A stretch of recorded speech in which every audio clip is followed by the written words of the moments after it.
करते हैं SBI. Of course आज सुबह से हम वॉच आउट कर रहे हैं, इसे टैप भी किया था। इस वक्त अगर आप देखें कंपनी के मैनेजमेंट से जब हमारी बात हुई थी, उनके टेकअवेज आपके सामने, लेकिन इस वक्त एक आईपीओ भी है जो कि मार्केट में है। बात हम कर रहे हैं हर्षा इंजीनियर्स की।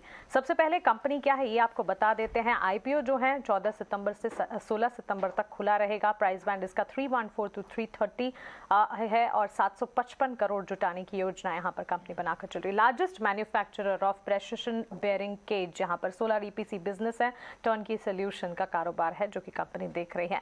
आइए कंपनी के मैनेजमेंट से बात करते हैं। हमारे साथ अब हर्षा इंजीनियर्स के चेयरमैन राजेंद्र शाह जुड़ गए हैं और साथ ही विशाल रंगवाला जुड़े हैं। आप दोनों का बहुत स्वागत है 18 आवर्स प्रदेश पर। अपना समय देने के लिए आपका बहुत शुक्रिया। राजेंद्र जी, शुरुआत आपसे करना चाहूंगी। सबसे पहले तो यहाँ पर अगर देखें, a large part of the fund raise की अगर बात करें, केपेक्स के लिए आप इस्तेमाल करने वाले हैं, बट गिवन दी फैक्ट यहाँ पर हम देख रहे हैं कि करंट यूटिलाइजेशन लेवल्स जो हैं वो आपके 60% हैं। फिर इस केपेक्स की क्या ज़रूरत है और आने वाले दिनों में क्या और ज़्यादा ऑर्डर्स आप देख रहे हैं, बड़े ऑर्डर फ्लोज हैं जिसकी वजह से केपेक्स की ज़रूरत पड़ेगी? या अभी काफी ऑर्डर हम देख रहे हैं। दूसरी, हमारी इंडस्ट्री में मैक्सिमम कैपेसिटी यूटिलाइजेशन 75 to 80% ही हो सकता है, क्योंकि हमारी आइटम्स ज़्यादा होती है। 7500 इज आवर प्रोडक्ट्स, तो उसमें इतना हाई एफिशिएंट 100% नहीं जा सकते हैं। 75 to 80 तक जा सकते हैं। अभी हमारा 61 to 65% पे चल रहा है, लेकिन सर्टेन एरिया में डिमांड ज़्यादा है और मशीनरी की ज़रूरत है, तो वहाँ मशीन ऐड करते हैं। सर्टेन मेंटेनेंस का भी कैपेक्स रहता है, मेंटेनेंस कैपेक्स में सर्टेन अमाउंट करेंगे। दूसरा, तीसरा है कि हम कुछ ऑटोमेशन का कंटिन्यूस प्रोसेस हमारे यहाँ चल रहा है, तो ऑटोमेशन में भी हम इन्वेस्ट करेंगे, जिसकी वजह से हमारी कैपेसिटी और क्वालिटी इंप्रूव कर सके और कॉस्ट रिड्यूस कर सके। बिल्कुल, तो ये कैपेक्स का आप यूज करेंगे, कैपेसिटी यूटिलाइजेशन का यूज करेंगे। ये तो बात हुई राजेंद्र जी कैपेक्स की। और दूसरा कि अभी कमिंग 2 years की जो हम डिमांड देख रहे हैं, उसके लिए लगता है कि अभी 70-80 लाख करोड़ का हम इन्वेस्टमेंट कर देंगे। उससे नेक्स्ट 2 years की कैपेसिटी हम तैयार कर लेंगे, क्योंकि हमारे को कैपेसिटी में 1 से 2 साल आगे रहना पड़ता है। जब डिमांड खड़ी हो तभी कैपेसिटी इमीडिएटली डेवलप नहीं कर सकते हैं। ऑलवेज हम 1 से 2 साल आगे रहते हैं कैपेसिटी जनरेट करने में। बिल्कुल। एक और चीज़ समझना चाहेंगे आपसे विशाल, क्योंकि हमने देखा, और आप तो खैर बड़ी बियरिंग कंपनीज को सप्लाई करते हैं, शैफलर, एसकेएफ, ये तमाम सारी कंपनियां आपके क्लाइंट्स, और इनको मार्केट ने अच्छा पसंद किया है। इंस्टीट्यूशनल इंटरेस्ट इन स्टॉक्स में बहुत है। और रही बात अगर आपके यहाँ मार्जिन की बात करें, आरएम कॉस्ट की बात, रॉ मटेरियल कॉस्ट की बात करें, तो पीछे हमने देखा कि FY22 में वो थोड़े कॉन्ट्रैक्ट तो ज़रूर रहे होंगे because of the high commodity cost. लेकिन अब जब metal prices, raw material prices cool off हुए हैं, तो क्या अब आपके ये जो राइज इन प्राइस रहा होगा जो आपने अपने कस्टमर्स को दिया है, या फिर हम बोलें कि अब आपके लिए वो मार्जिन एक्सपेंशन जैसा जो बन गया है, क्या ये सस्टेनेबल रहेगा, यही ट्रेंड रहेगा आगे भी? हमारे पास हमारा जो कॉन्ट्रैक्ट रहता है वो पास थ्रू रहता है।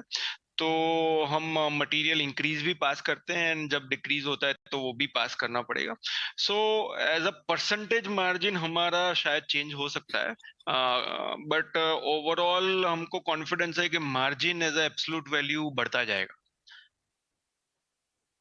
तो चलिए, यहाँ पर ऑफ कोर्स एक सिचुएशन ज़रूर है जिसके चलते रॉ मटेरियल कंसर्न्स थे, लेकिन वो आप धीरे धीरे कूल ऑफ होते हुए नज़र आ रहे हैं। राजेंद्र जी, आपके बिजनेस की अगर बात करें पर्टिकुलरली, आपके कई सारे प्लान्स ओवरसीज़ जहाँ हम देख रहे हैं, रोमानिया, चाइना में भी है। नियरली 40% आपके रेवेन्यू यूरोपियन मार्केट से आते हैं। किस तरह से सप्लाई चेंज और डिमांड कंसर्न्स, डिमांड इश्यूज़ के साथ आप डील कर रहे हैं, या फिर ये कहना सही होगा कि डिमांड कंसर्न्स जो है वो पूरी तरह से आप ठीक होती हुई, ईज आउट होती हुई नजर आ रही है, और कोई इम्पैक्ट हायर एनर्जी कॉस्ट का जो इस वक्त आप देख रहे हैं? या हाई एनर्जी कॉस्ट के इम्पैक्ट हमको बेसिकली रोमानिया में काफी आई थी लास्ट ईयर में। तो फिर हमने उसको कस्टमर को पास ऑन करने का जो था कंप्लीट कर दिया है, तो आज उनकी इम्पैक्ट नहीं रहे। लेकिन अभी प्राइस बढ़ेगा तो फिर से थोड़ी क्राइसिस हो सकती है, पर लेकिन कस्टमर के साथ हमारा अंडरस्टैंडिंग रहता है, तो उसको हम पास ऑन कर सकते हैं। सप्लाई चेन में देखें तो चाइना में प्रॉब्लम थे, लेकिन हमको इतना ज़्यादा प्रॉब्लम नहीं आया, क्योंकि हम एक छोटे सिटी में हैं। तो वहाँ जो आदमी जो प्रॉब्लम था वो आउटसाइड से सिटी का आदमी नहीं आ सकता था, इतना ही था। तो हमारी फैक्ट्री कंप्लीट हर एक टाइम में चालू ही रही थी, तो उसकी वजह से वहाँ हमको इतना कोई बड़ा प्रॉब्लम नहीं हुआ था। और इंडिया में तो उनको प्रॉब्लम है ही नहीं। ठीक है, बिल्कुल। एक चीज़ और विशाल, आपसे लास्ट क्वेश्चन, रेवेन्यू फ्रंट पे जाना चाहेंगे हम। FY22 में हमने देखा कि आपकी ग्रोथ तो अच्छी रही है, अगर हम पिछले साल से उसे कंपेयर करें, लेकिन रेवेन्यूज थोड़े फ्लैट भी देखने को मिले थे। क्या बड़ा रीज़न रहा इन नंबर्स का? हमने एक्चुअली 21 में 20 में और 21 में बहुत सारे कस्टमर के प्रोडक्ट डेवलप किए, और एक्चुअली बहुत ग्रोथ पाइपलाइन बिल्ड किया। बट क्योंकि कोविड की वजह से 21 में हमारे कस्टमर के बहुत सारे प्लांट बंद रहे, तो वी कुडंट सेल, सबको ठीक से सेल नहीं कर पाए। तो हमारा 20 से 21 में फ्लैट रहा, और यही वजह है कि 21 से 22 में बड़ा जंप देखने को मिला, क्योंकि कोविड का भी रिकवरी हुआ और वो जो नया प्रोडक्ट हमने पाइपलाइन में लिया था उसका भी फायदा हुआ। राइट, बिल्कुल। बहुत बहुत शुक्रिया आप दोनों का ही आज हमें समय देने के लिए, and all the best for your IPO।